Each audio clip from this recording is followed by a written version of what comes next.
on constitutional reform. Thank you, Kathy. I will be reading a press Recording release on in the progress. recent consultation process on electoral reform. The AFC maintains that it stands committed to electoral reform, both at the constitutional and statutory levels. It was for this reason it decided to attend the proposed consultation exercise on the 25th of October, 2022.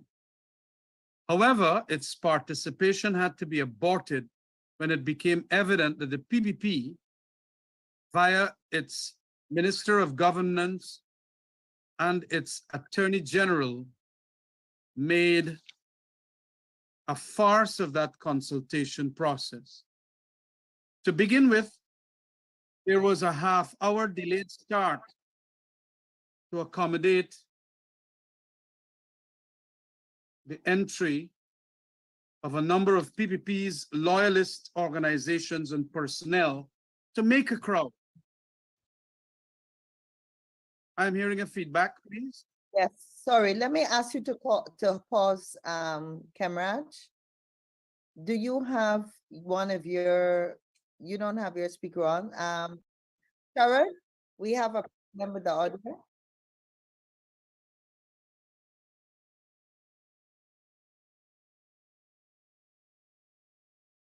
No, I'm not getting a feedback now.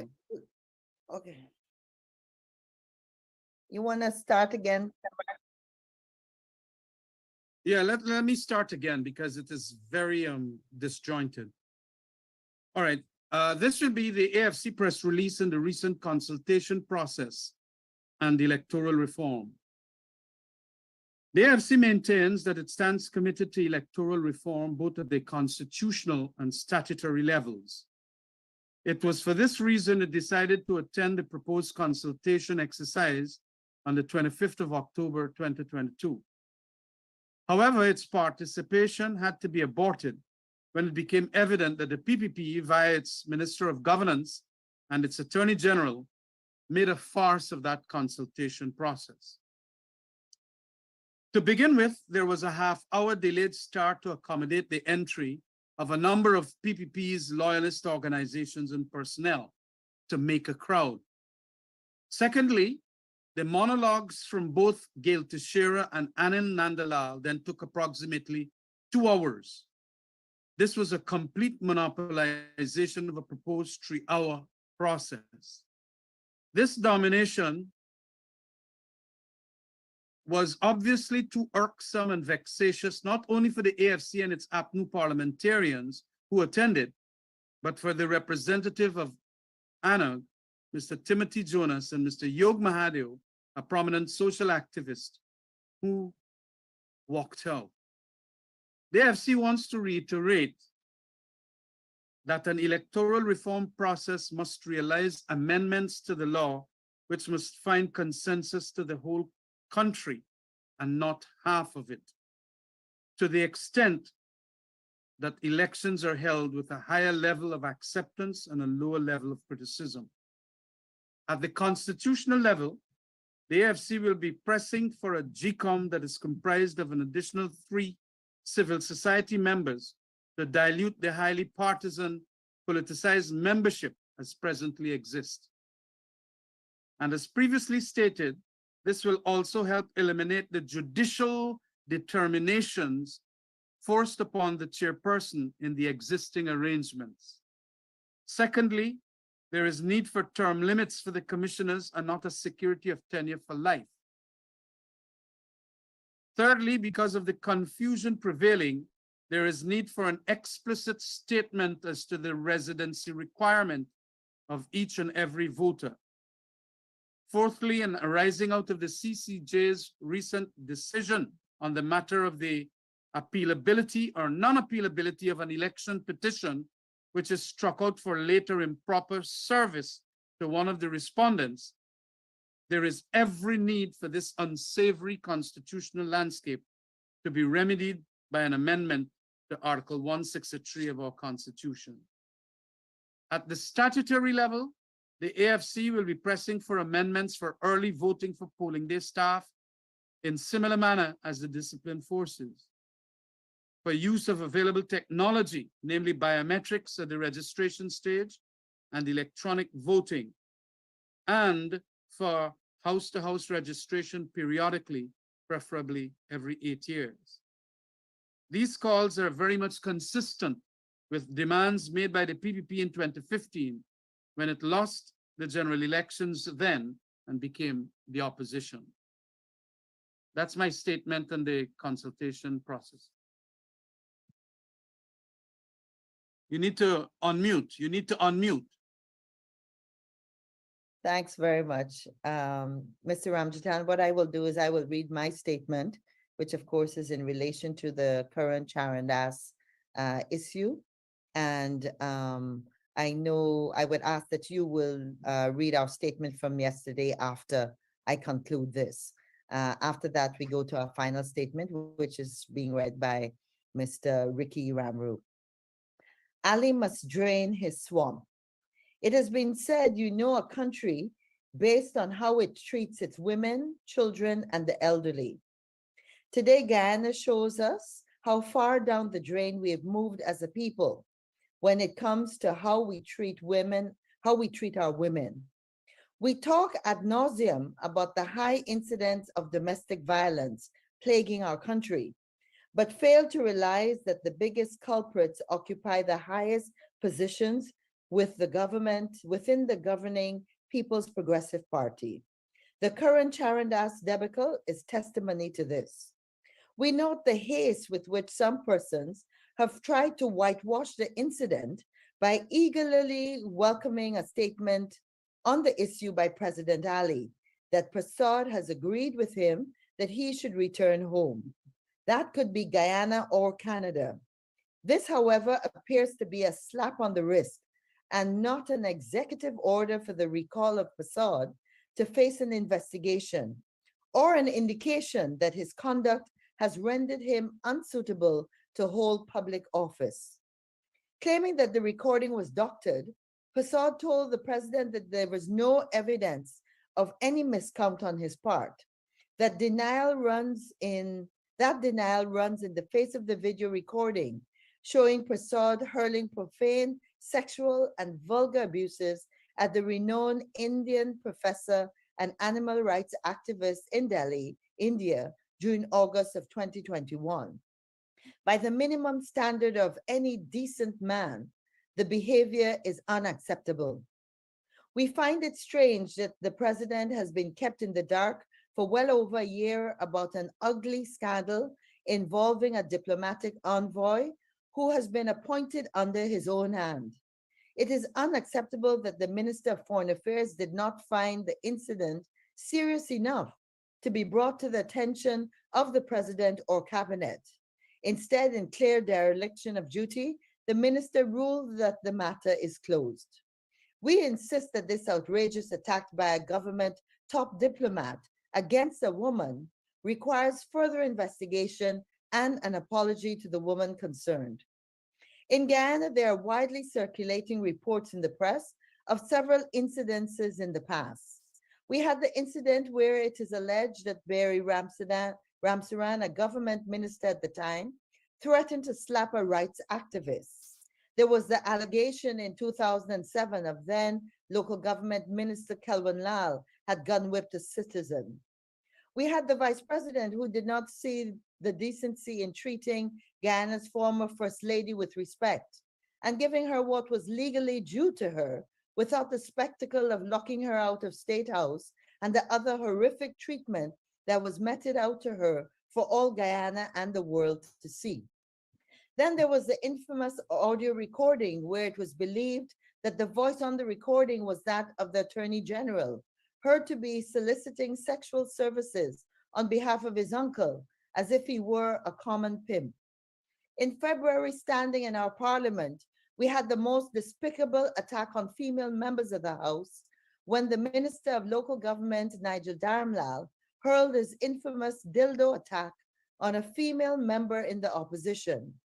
It is interesting to note that my motion submitted over 8 months ago on February 22nd and acknowledged by the Parliament on February 24th to take the minister to the Privileges Committee has been ducked by the Parliament.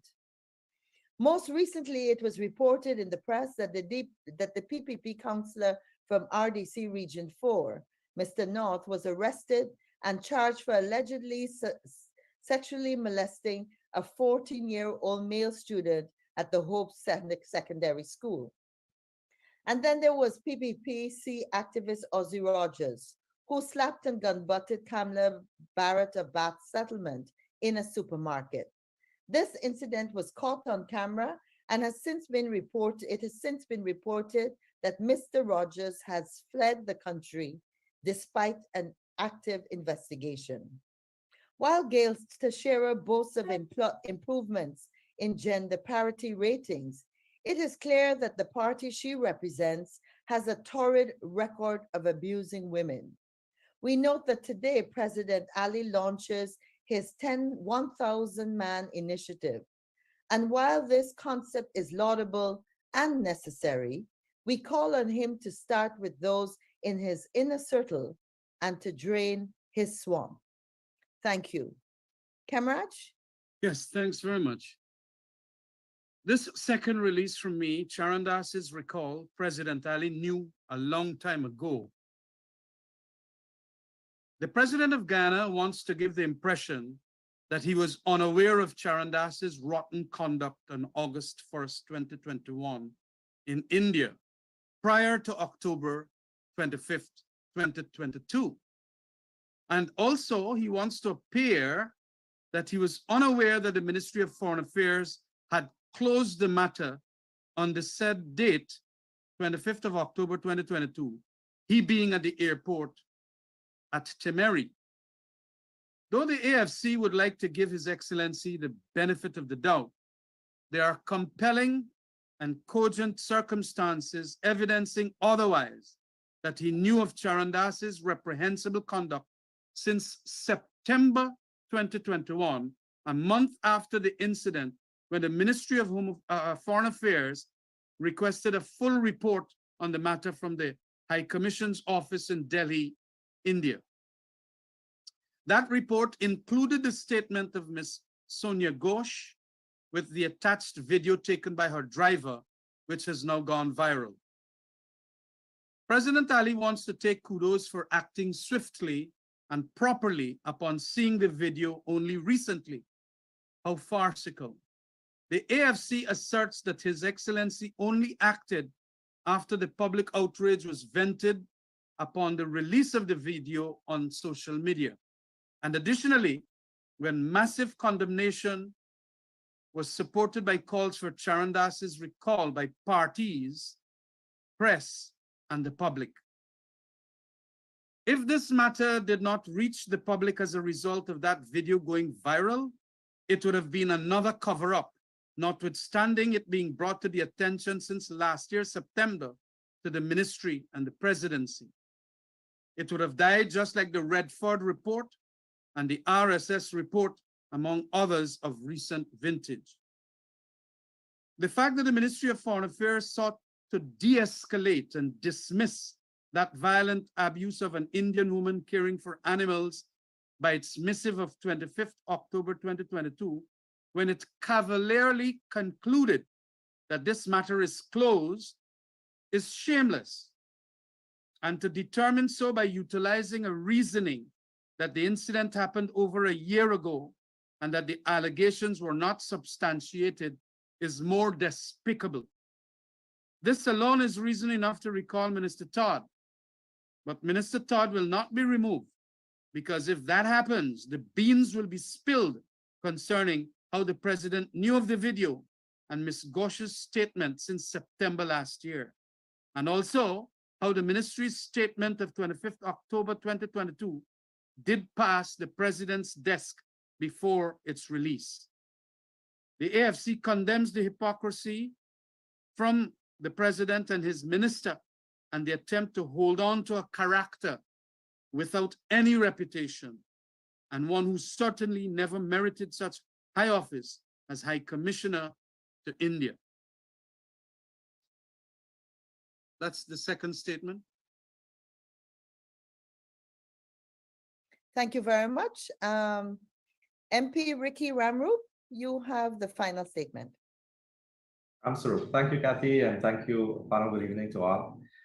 My statement here is going to be on O.C. Rogers' assault on Mr. Varsha Bharat. Mr. O.C. Rogers, who is a PPP activist. Over the weekend of October 16th to the 17th, 2022, People Progressive Party activist and media personality O.C. Rogers viciously and violently assaulted Ms. Varsha Bharat in a supermarket in Bat Settlement, Region 5. A part of the assault was captured by the CCTV camera of the said establishment. The video shows Rogers, who resides in the US, hitting Ms. Bharat about her body during what appeared to be an argument. Ms. Bharat later said in a video statement on social media that she was also gun-butted by Mr. Rogers. O.C. Rogers, who was under investigation and had been detained for a short period of time and released on self-bail, was allowed to leave the jurisdiction earlier than he had planned in an effort to avoid prosecution. The violent assault of Ms. Bharat, who complained of pain about her body, including her head, and the absolute silence of the PPP and their usual chorus of psychopath has not gone unnoticed and adds to a long string of egregious acts by the PPP in not holding its officials to account. The PPP continues to pay lip service to good governance and the rule of law in this regard, as in others. More so, the PPP are hypocrites as they espouse the defense of care and concern for women, but conveniently stay silent when strong actions are needed the most. They consistently fail to rise to the occasion. Where is the justice for Ms. Varsha Bharat and the numerous other women who have suffered and continue to suffer at the hands of men protected by the PPP? Justice too long delayed is still considered justice denied. The decade and the descendant minds in the PPP may consider matters closed where these infractions are concerned, but they are not closed for the Guyanese people. In the not too distant future, Guyanese will have the opportunity to recall the entire installed PPP Progressive Party. Indeed, as the great civil rights leader, Dr. Martin Luther King said, the moral arc of the universe is long, but is bent towards justice. Thank you. Thank you, Ricky. At this point, I'd like to invite persons to ask any of their questions. As we said in the beginning, we are aware that Mr. Ramjatan has to be in court in a few minutes. So I would ask that if there are any questions directed to him, that we start with those first, because he may need to leave.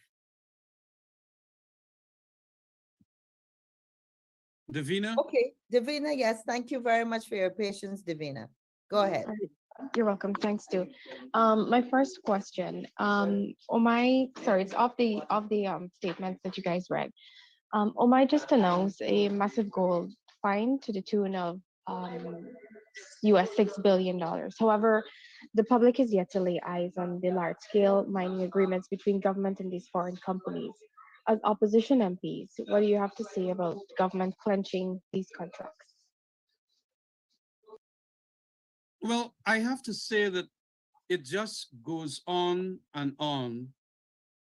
That is the non-transparency of this government that talks about good governance.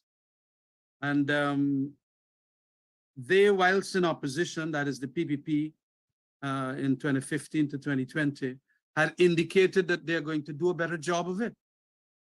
But when it comes to the natural resources of our country, and natural resources here include gold, we would have to do all that it takes at a parliamentary level and other places too, to bring out the transparencies of these agreements, the actual agreement. Remember, like the oil agreement that we signed on, we had put it in the registry, the deeds registry. We are hoping that members of the public will certainly now get this contract that they had signed on, which is now going to benefit at least the company and the Guyanese people to the tune of the $6 billion. That's a major gold find. And I believe that we're going to get lots of other gold finds, but we have to have a scenario where there is complete transparency to members of the public, to parliamentarians, to the press about these contracts. If I can add also, I just want to remind that under the APNU AFC administration, every week we actually had a press conference under which we divulged and provided information to the press on all the contracts that were signed, you know, and provided an opportunity for the media and the people of Guyana to scrutinize and to question those contracts.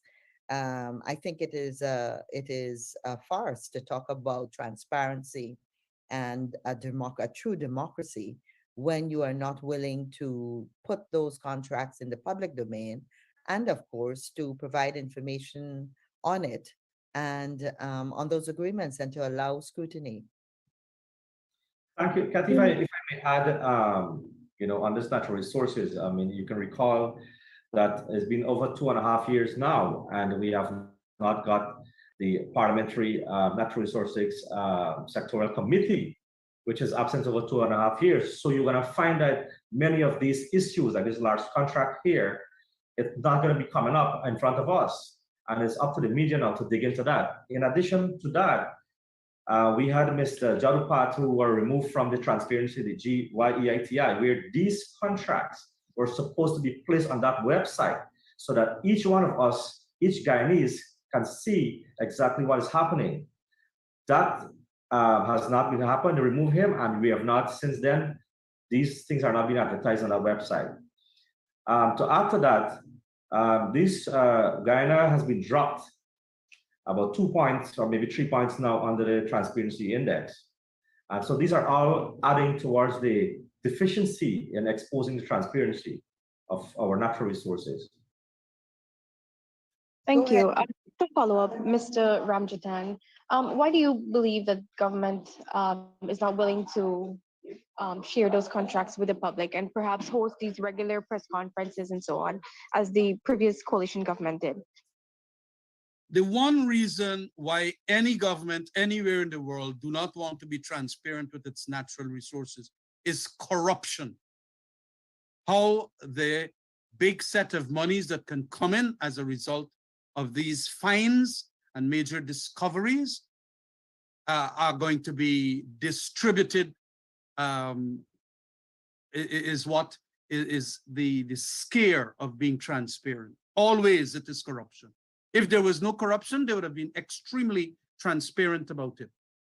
And that is the answer to the question that you asked. It is because they will be conjuring up some corruption that will benefit their friends, family, and favorites. And that is why they do not want to. Thank you. My other question, ExxonMobil just announced 2 more discoveries offshore. What does your party have to say about the approval of additional projects without more benefits to the people of Guyana, specifically at a time when other countries are moving in the direction of clawing back more from the massive oil profits being enjoyed by these petroleum companies? Davina, I have already answered that question. I think I answered it probably from you when I was in New York, and then my good colleague, David Patterson.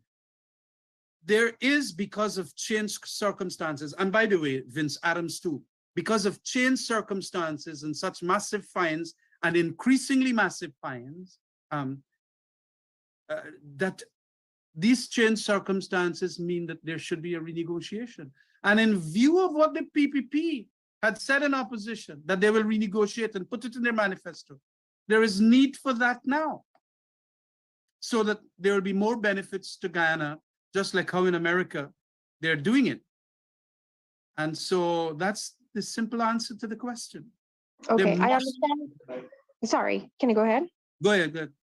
I understand your party's position on seeking more and so on, but in terms of ensuring that government does this for the people? How would you ensure that that happens? Because we're seeing, well, Exxon is on to their fifth project. They're seeking approval for their fifth project. But do you believe that this other project should, or any other, should be approved without us getting more from that deal or that contract? Well, look, as I have indicated, Exxon is an extraordinarily powerful conglomerate. We tried as best to increase what the 2012 model agreement with the PPP had set out. We only managed 1% more and an $18 million signature bonus. So Exxon is going to do all that it takes to keep within the confines of that arrangement. But we will have to make sure that we try as best to get them on the table to ensure that this thing goes. Pressure must come also from the public, and pressure must also come from lobbyist groups that is going to ask powerful nations that we are friends of, that the Guyanese deserve a better deal.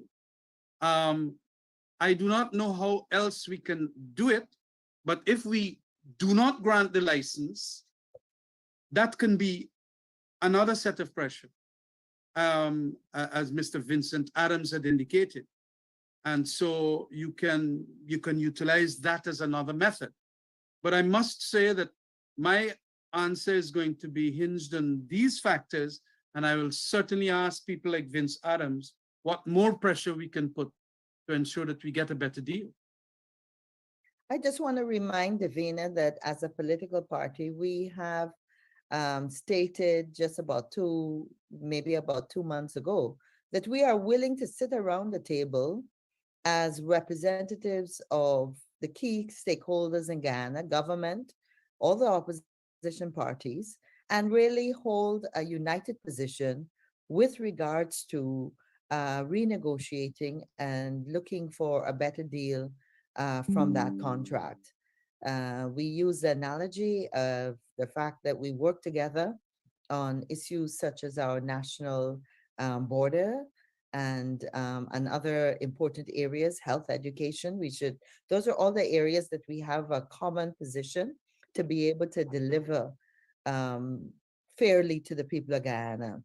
The fact that with a majority in the parliament, with a commitment to let the EPA do as they like, the government is running wild, and the system really does not allow that much other than us pleading, giving these worthwhile suggestions, and raising and bringing the information to the public. Anything else, Davina? Yes, I have about 2 or 3 more questions. So before before we go to them, let me ask if there's anybody else that has a question. I don't see any hands up. So I'm going to assume no, and yeah, go ahead, Davina. All right, thank you. So Culture News recently carried an article where it was highlighted that children are going to school without food, and they're even fainting in the classrooms and so on, while teachers are seeking donations to be able to give them a meal. What we have learned, however, is that this was happening under the previous administration as well. Can you say what steps you believe should be taken to address this situation? Go ahead, Kathy. I don't actually agree with your statement. I want to start off by saying that we had a very comprehensive food feeding program under which we had actually moved from just biscuits and to far more substantial meals in several different parts of Guyana. So we had that school feeding program, which had been expanded to many different areas and many schools. The other thing too is that some of the support, for example, in terms of transportation, instead of a child having to walk to school and be exhausted and therefore even hungry, exhausted, and can't take in the lessons, we had that bicycles, we had the buses.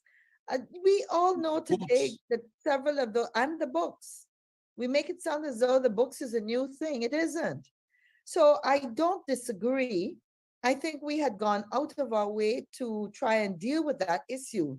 The challenge today is that because of several increases in the cost of living, because of inflation and all the other challenges in Guyana and in the world, the pressure is more on citizens. We've had discussions about and independent groups have said that the basic bread basket is now in the vicinity of $100,000. And yet, and we talk about just yesterday, 1 million barrels of oil a day by 2030. And we 2.5 years later have still given our pensioners less than $100 a month to live on. We're giving our public workers less than $300 to live on.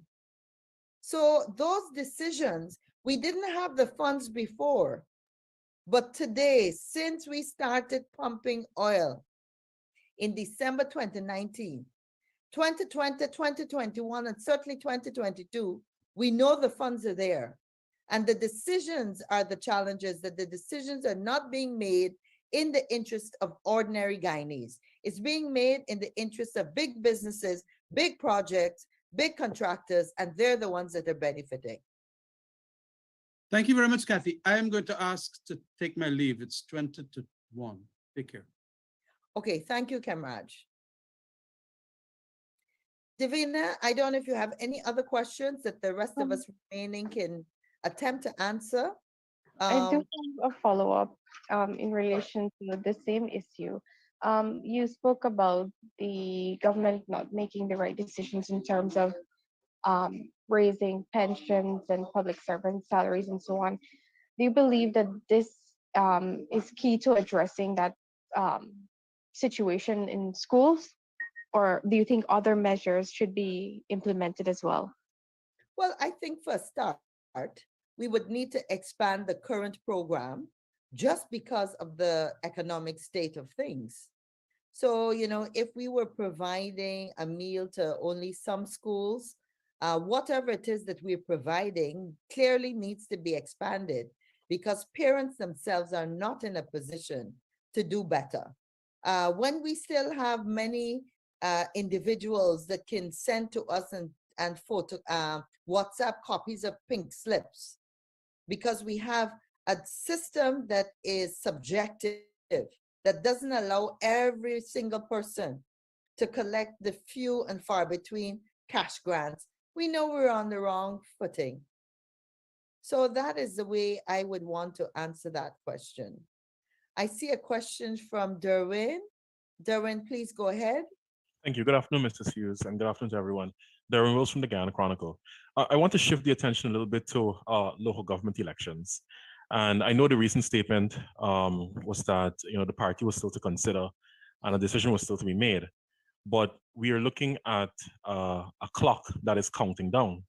And if we make this decision in November, the AFC has December, January, February to prepare, and so on and so forth if the decision is delayed until December or until January. So when can we reasonably expect that the Alliance for Change is going to say that they're contesting in the local polls, or are they even ready to say now that they're contesting? So, Derwin, once again, I want to say that you are coming to this issue from a totally the wrong direction. As a political party, the AFC and also our partners in the opposition have reminded everyone that since the 2015 election, since the 2020 election, 2015, when the current government said we needed to relook at this list, Mr. Jagdeo himself is on file as having said that. Fast forward to 2020, when we had the most horrendous experience, and every single foreign, regional, and local observer group highlighted the fact that this list is problematic. We had in fact started a registration process that was due. The funds had been earmarked in the parliament. The process had started, the process had been stopped. We're in a position now where we keep saying that according to agreement and a decision by the Caribbean Court of Justice, we cannot take names off a list. We have always said we will support the decisions of our courts. That is precisely why we have said that given all that I've repeated again just now, we need, if we want to talk about transparency, a free and fair election, that the majority of people will have support of the results and confidence in the results, that their vote counted.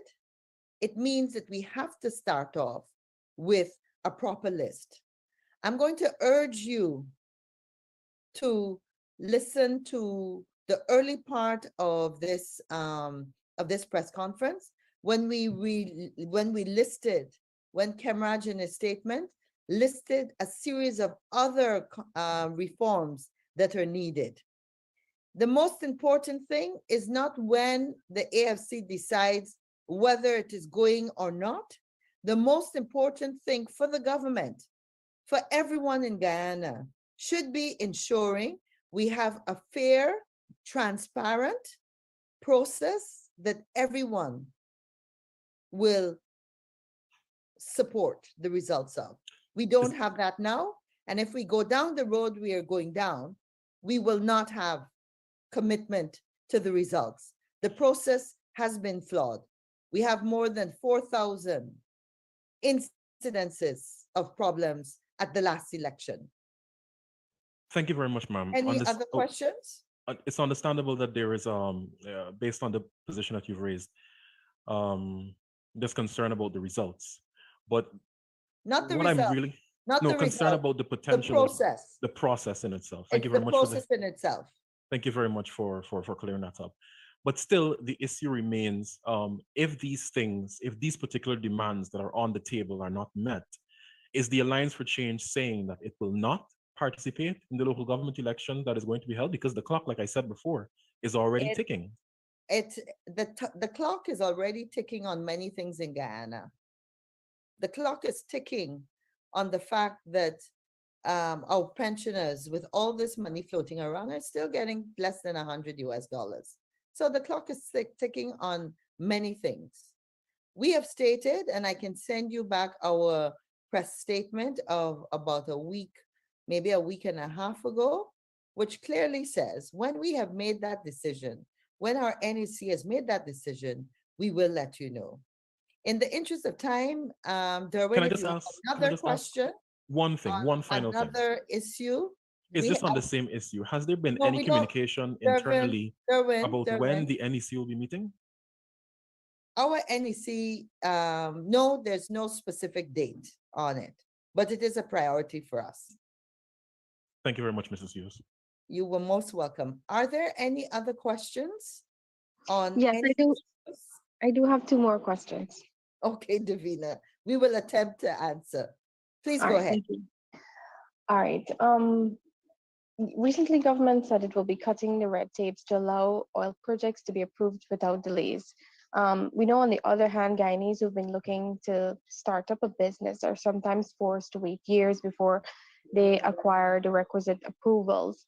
What do you think is likely to occur with the speedy approval of oil projects on the environment and otherwise? And your general comments on this issue?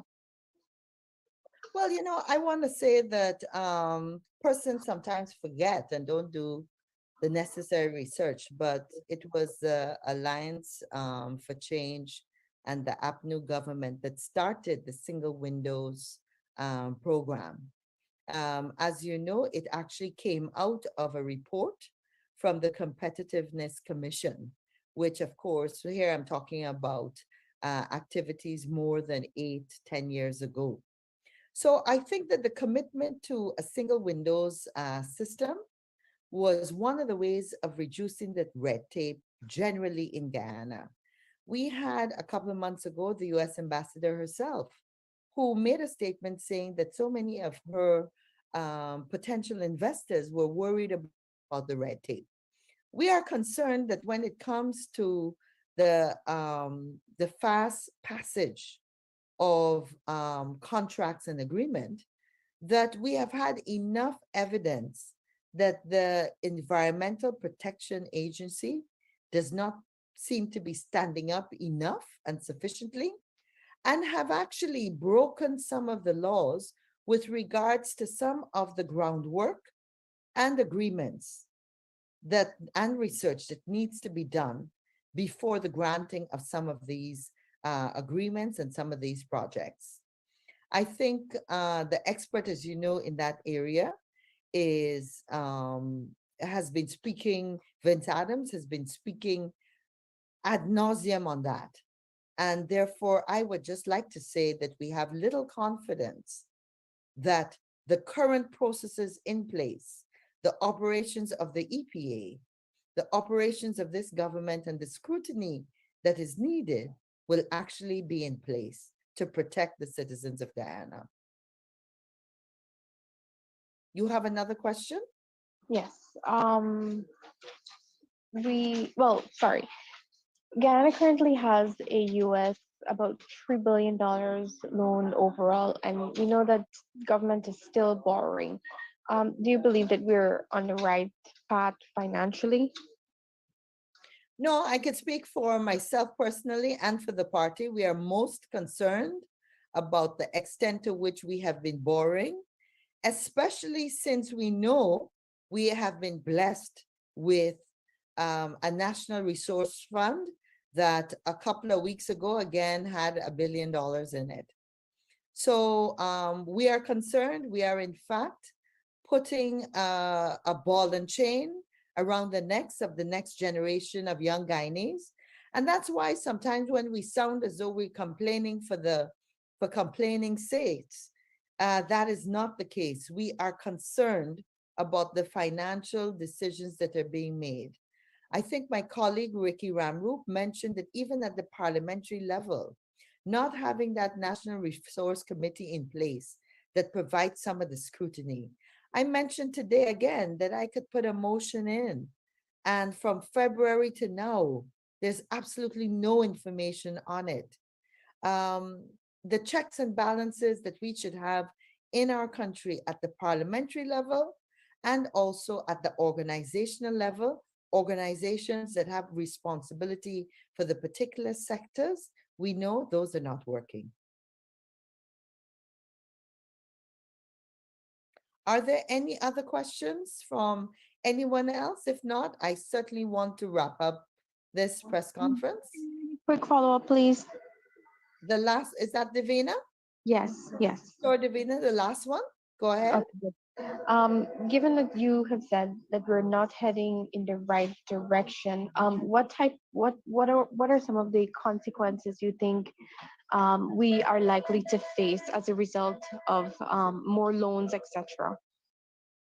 Well, I think I just said that, you know, you're actually, the consequences may not be immediate.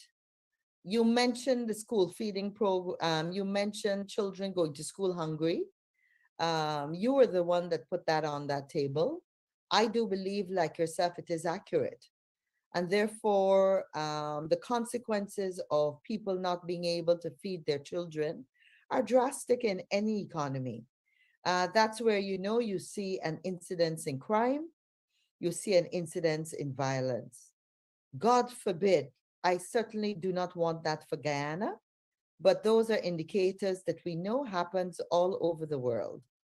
When it comes to other areas, we worry that the consequences could be further down the line in terms of when it comes to repayment. If we haven't managed our oil resource funds properly, effectively, we may not see the result now, but we could, as I said before, see the results further down the line when the country and the people have to struggle to repay these loans. It is a major, major challenge. Kathy, if I may just put a summary in it, I mean, it's really unfair to put that tap on our future children and grandchildren to come. We should have been putting a lot of our emphasis on the other subsectors in our country to ensure that we have a sustainable growth. And that has been like healthcare, education, and the agriculture sector. Those are the main sectors that we need to put our emphasis on to ensure that we can sustain. But when you keep borrowing, you keep increasing that ceiling, that debt ceiling, and further plunge the country. And then that is where it's the beginning of what we call the Dutch disease or the resource curse. And we really certainly that if you're going to continue to borrow, then that's the road that we are going to be going down to. So we have to really strike a balance when we, when we are thinking about borrowing. You can borrow and spend because if you listen to some of our parliamentary speech is that we said the government is a borrow and spend. And we have to be very careful when you're doing such a thing. I mean, if you listen to the speech with the recent Prime Minister of United Kingdom, he made the same statements. He said that you cannot put that tap on our future children and grandchildren. Mm-hmm. And that is the part that we are in. And that's a very good question that you brought up, Davina. And Davina, as a reporter, I mean, Guyana is not about the government and the APNU AFC. There's a whole slew of civil society organizations. There are a whole slew of women's groups, all kinds of different stakeholders that are equally important. And I think that's the question you should also put to them. We can give our positions and so, but how do the consumer groups, how do the women's group feel about more and more women not being, and men and families not being able to feed their children? So those are the issues. This discussion is not just about government and opposition. This discussion has to be put to the people of Guyana, and they will tell you how they plan to respond. Okay, I don't see any other hands up. I want to thank everybody. And again, I thank you, Davina, for your time and patience. I know you were on a little longer as we waited for some more of our reps to come on to the press conference as they had requested. Ladies and gentlemen from the media, thank you very much for joining us today. Have a safe and happy weekend, and we will see you next week.